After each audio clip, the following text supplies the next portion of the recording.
তোমাকে বিছনা থাকার কথা, তাহাজ্জুদ নামাজ পড়ার কথা। সন্তান বলতেছে, ও আমার বড় ভাই,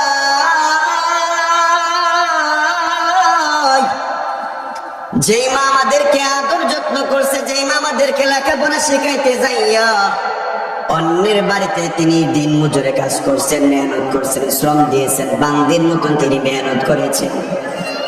এরপরও তিনি আমাদের লেখাপড়া বন্ধ করে নাই। আমরা যদি বাহিরে থাকতাম, আমার মা তো আমাদেরকে কখনো বাহিরে রেখে তিনি ঘরের মধ্যে ঘুমাইতে পারতো না। এই যে মাকে কবরস্থ করে গেলাম, কবরের মধ্যে মাকে দাফন করে গেলাম, এবার আমি আমার মাকে কবর করে, আমি আমার মাকে কবরে রেখে আমি ঘরের মধ্যে একলা একলা কেমনে ঘুমাই? যখন আমি চিন্তা করলাম আমার মা আমার জন্য কত কষ্ট করছে, বড় ভাই আপনি তো জানেন গো,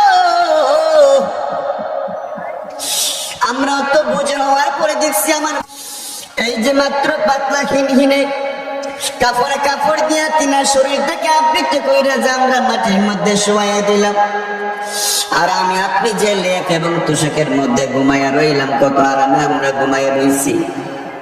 আমার মা যে মাটির মধ্যে আমার মাকে আমি দাফন করলাম, মাটিটাতে হাত দিয়া দেখেন কত ঠান্ডা।